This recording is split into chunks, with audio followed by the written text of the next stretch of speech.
Alright folks, here in Scavenging, Arizona, welcome. On the way out to our normal spot today, I figured I'd show you a very popular spot. Anyways, it's the Renaissance Festival, or Ren Fair as people say.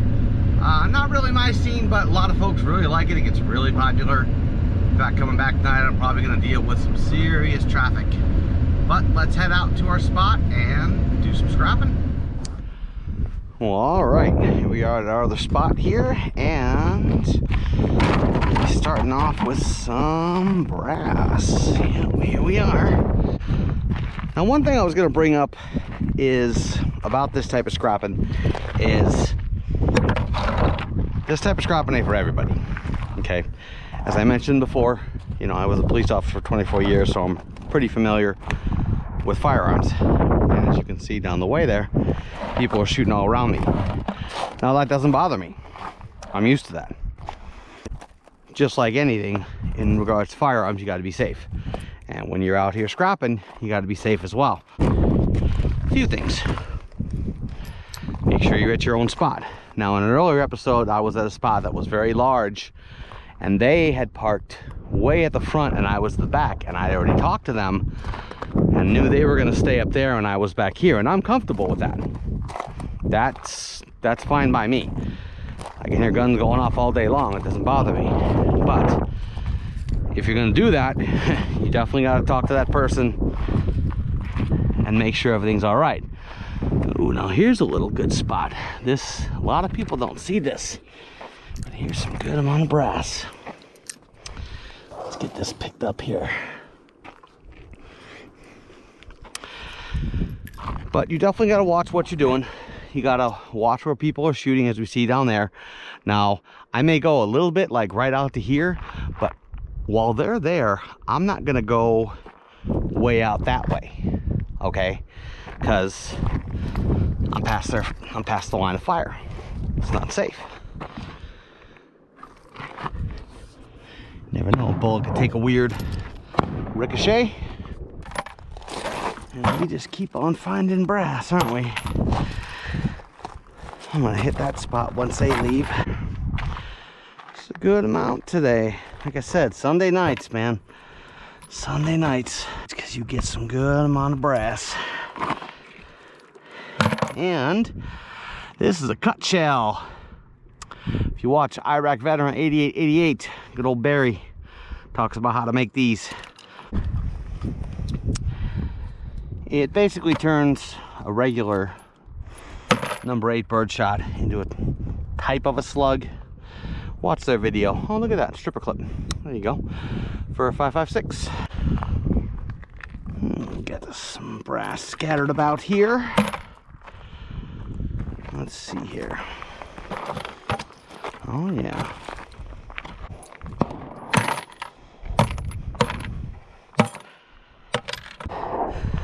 This spot's pretty popular. This one, getting in here is a little dicey, but for folks with trucks, definitely a good spot, because it's, I don't think you can get in here with a car.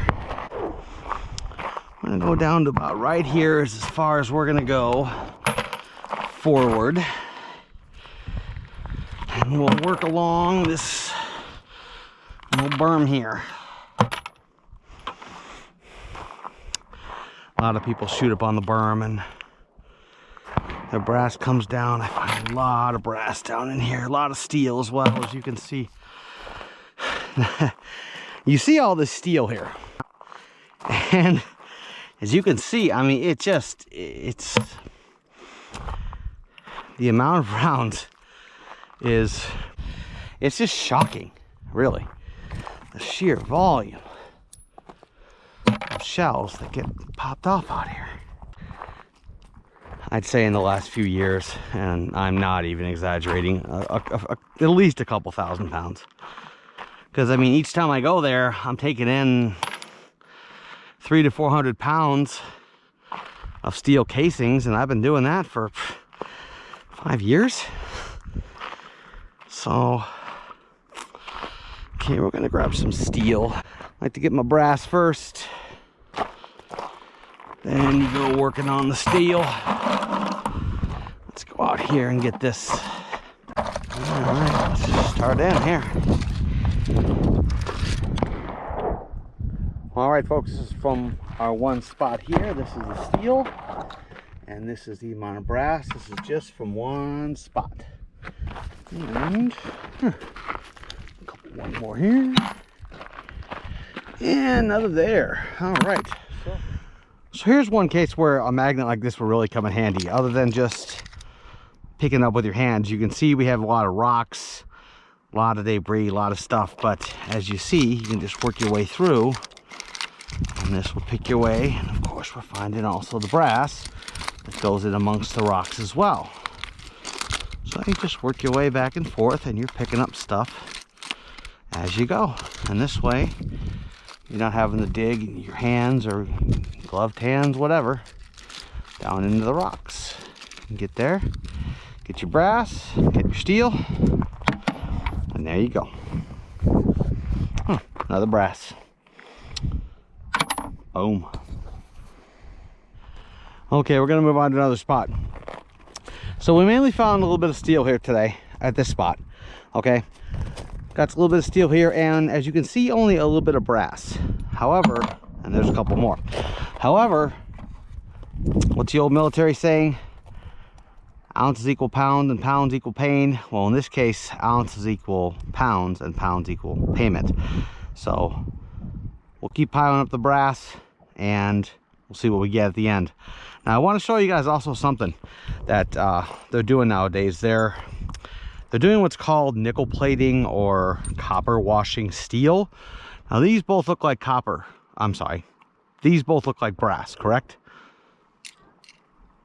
One's gone, because this one here is actually steel. They're coating them now, so it's definitely good to have a magnet, because when you think you might have a bucket full of these, take it to the scrap place, and they're gonna, you ain't gonna get what you think. All right, we'll move on.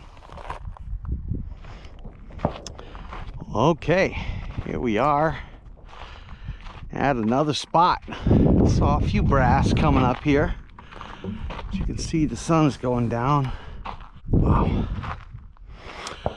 So this is actually a dam. This is an earthen dam, and sometimes people go and shoot up this way, up toward the end here. Let's have a look and see here what we got.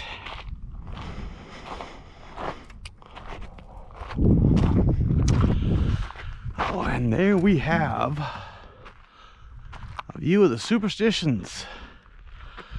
All back through there. It's all the Superstition Mountains. Well, off that way, actually.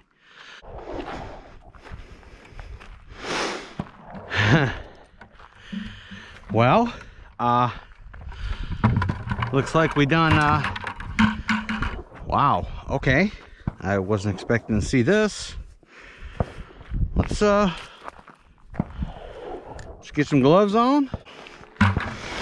Let's start in. See, as you can see, these old rusty shells, man. God knows how long these have been here. Man.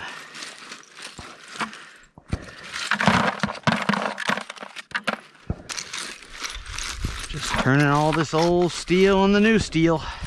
Oh, okay. Got some brass there. Not bad. All right.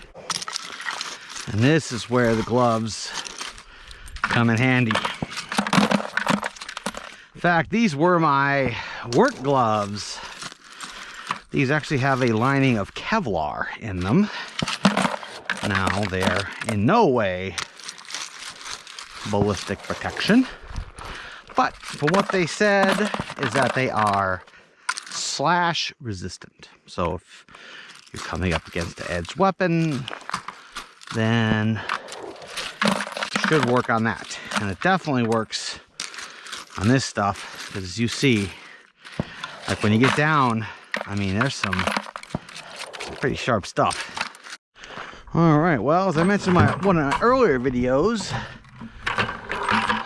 we'll find a lot of brass sometimes in fire pits. Again, I don't know why, but here's some 300 blackout, some 9mm, more 300 blackout. You don't see this much on the ground. Most people pick this up. What I've been told, this is the 7.62 round. The bullet itself just necked or put into a different case of 300 blackout, different powder, etc. But people really like that round and don't often leave the brass. Well, it might help if you'd actually pick up your equipment. That's cool. Nice freedom sounds there. Can't beat that. All right, now that we have magnet, we shall scrap. Okay, folks. Some folks are just leaving here. They said they were only shooting steel. That don't look like steel to me. What's that? Does that say Henry X-Ray Paul 7.7? Looks like 30-06.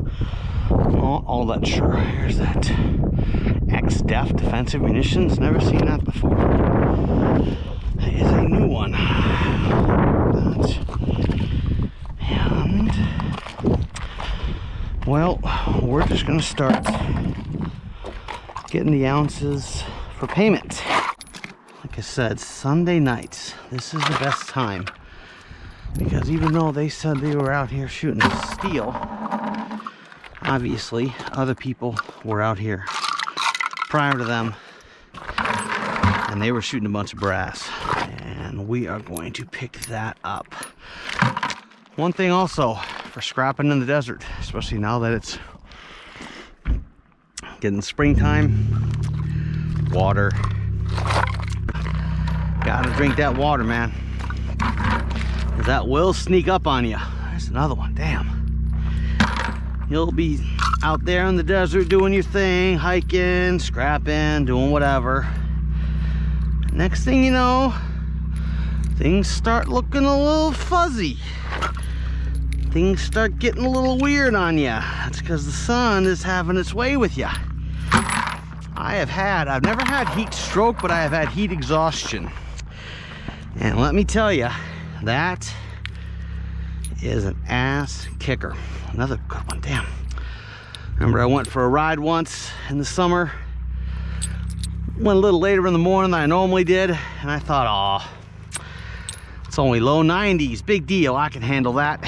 Well, turned out it was also humid. That was during our lovely monsoon season. And that's the one time of the year that you can't say it's a dry heat, because it ain't. Anyways, came back and I walked in the house and it felt like all my energy had just gone out. Now granted, before that, feeling fine. Walked in the house, no problem. As soon as I got in, oh boy, I felt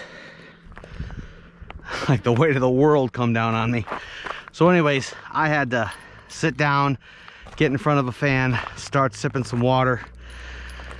Had 911 pulled up, ready to go. Looked it up, made sure. I mean, I looked up on, good old Dr. WebMD, In this case, I knew what I had. And after about 45 minutes, it subsided. And so now I definitely will not mess with that, because I don't want to go through that again. Oh, you look at that right there. There we go. Oh, a little polymer tip one. Nice. Very nice. Okay, we'll go over everything we found. That ain't the only thing I found today.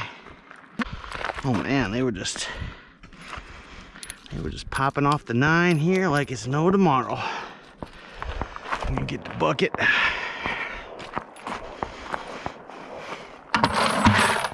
We're finding some. I love it when everywhere you step, you see something. And that's basically what I'm getting here. Oh, live 22, no primer dent. Looking good, looking good. We'll sit here and just pop off rounds all day long. And like I said before, I'm retired, so I can come out here on a Sunday and not have to worry about getting up early in the morning. And again, I'm very fortunate of what I got from my work. Don't get me wrong, I worked my ass off for it. I did. 24 years plus the academy. We'll do an episode on the academy. It's an interesting place. Okay, we're at a different spot here. Let's see what kind of brass. Looks we got some already down in the dirt here. What's that, 22 Magnum? Yeah, there's 22 Magnum. Some 9s here. 22s, more 22 Magnums. Huh. What are these things? 0% plastic. And what is it? Oh yeah, look at all this. Somebody was doing a little mag dumping out here with their 9 and their 22 Magnum. Oh yeah. Got some more here. Look at this, hiding in the bushes.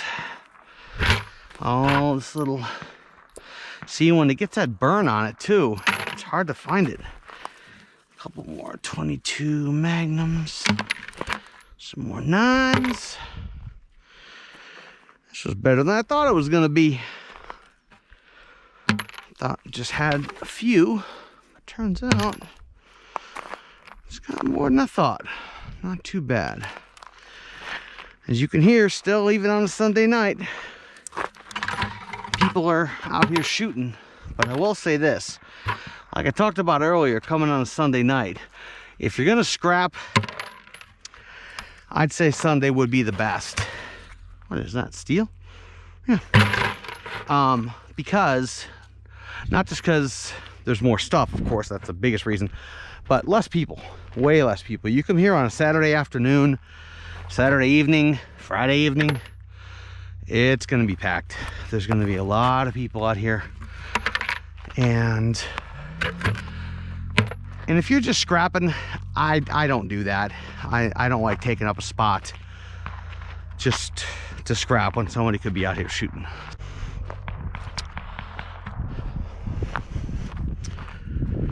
Freedom sounds, I love them. Oh. As you see, just right off the road.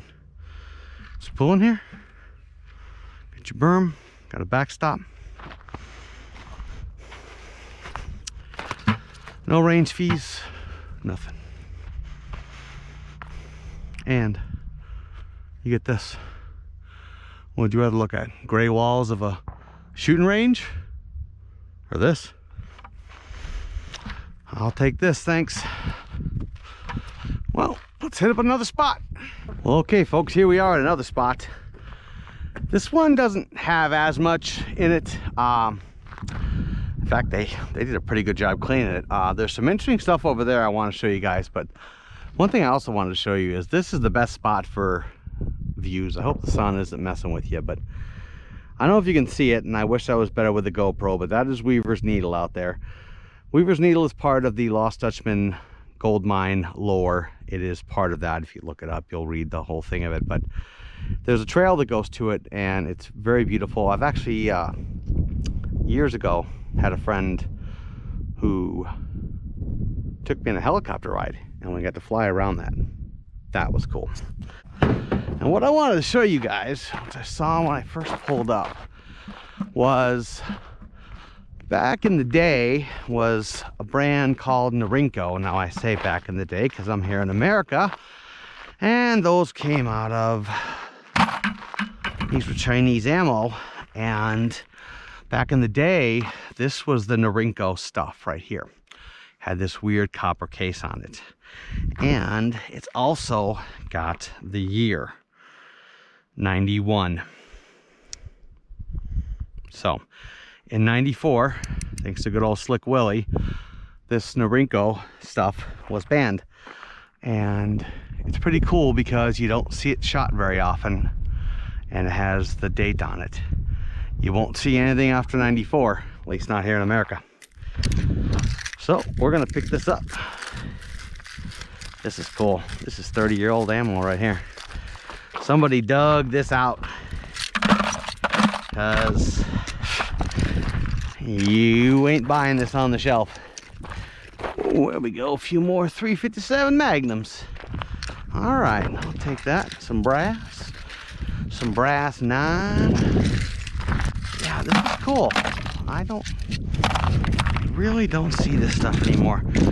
I kid you not, back in the day, I know everybody says, oh, back in the day this, but yeah, Norinco was just super cheap. Everybody thought it was just cheap junk, and man, you can get a case of this for 90 bucks, 100 bucks. I remember we went up to J&G Sales up in Prescott. Great place, by the way. If you ever, I'll tell you what, they've been around for a long time, and if you have needs of this variety or the variety, they got you covered. I've been shopping there. I think I bought my first one there in the early 90s. 93, 94. Got a little 9mm here. Yeah, they're really good. Right off of downtown Prescott. Prescott's a cool town. I definitely suggest going there if you come to Arizona, especially in Christmas time. They decorate the downtown area, and oh, it is just spectacular, the lighting that they have. Yeah. Sometimes you'll see where people will kind of rake it all into one area. That's kind of cool. I can pick it up nice and easy then. Like I said, I see a lot of people coming out here for brass. I've yet to see anybody for steel. And does it pay as much? No. Does it pay? Yes. It does. I mean, we've done the scrap run, and y'all have seen that this is not a waste of time. I do like ending my night here because this is the last place that the sun hits. And man, it is just nice, real nice. A lot of people shoot shotguns off here. You can see down there, because as you can see, it's a nice spot. Also, if you want to put some farther targets up, as you can see, take some farther shots like that.